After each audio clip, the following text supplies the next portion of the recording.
সিরিয়ার সরকার বিরোধী বিদ্রোহী গোষ্ঠী হায়াত তাহরির আল শামের টানা ১২ দিনের জোরালো হামলার মুখে রোববার পতন হয় স্বৈরাচার প্রেসিডেন্ট বাশার আল আসাদের ২৪ বছরের শাসন সাম্রাজ্য। এরপর দেশটিতে থাকা ইরানপন্থী মিলিশিয়াদের আস্তানা লক্ষ্য করে হামলা চালাচ্ছে ইসরায়েল। এতে কেঁপে উঠছে রাজধানী দামেস্ক সহ আশপাশের এলাকা। দামেস্কের মেজ্জাহ নামক এলাকায় থাকা মিলিশিয়াদের অস্ত্র ডিপো ও ইরানের ক্ষেপণাস্ত্র বিকাশে একটি গবেষণা কেন্দ্রে হামলা চালানো ছাড়াও একটি ফাঁড়ি দখলের দাবি করছে ইসরায়েল। আর মধ্য সিরিয়ায় থাকা Islamic State in Iraq and Syria ISIS camp নির্মূলে বেশ কয়েকটি বিমান হামলার দাবি যুক্তরাষ্ট্রের।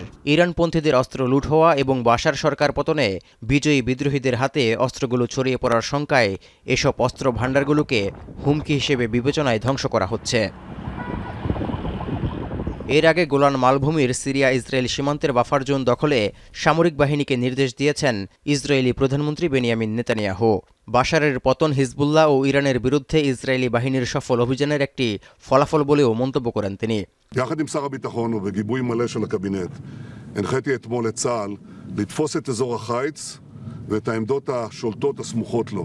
אנחנו לא נאפשר לשום এদিকে বাশার আল আসাদের পতনে নেতৃত্ব দেয়া বিদ্রোহী প্রধান আবু মোহাম্মদ আল জুলানির তথ্য দেওয়ার জন্য এখনও $1 কোটি পুরস্কার দেওয়ার ঘোষণা অব্যাহত রেখেছে যুক্তরাষ্ট্র।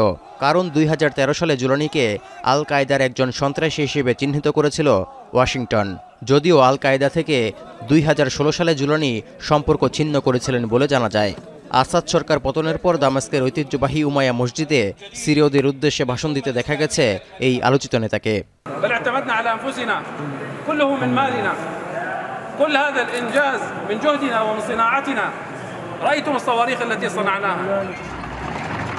বাশার আল আসাদ সরকার পতনে খুশি হলেও বিদ্রোহী নেতাদের কাঁধে সন্ত্রাসী তকমা থাকায় তাদের ঝুঁকি থেকে সিরিয়ার জনগণকে রক্ষায় প্রতিশ্রুতি দিয়েছেন মার্কিন প্রেসিডেন্ট জো বাইডেন।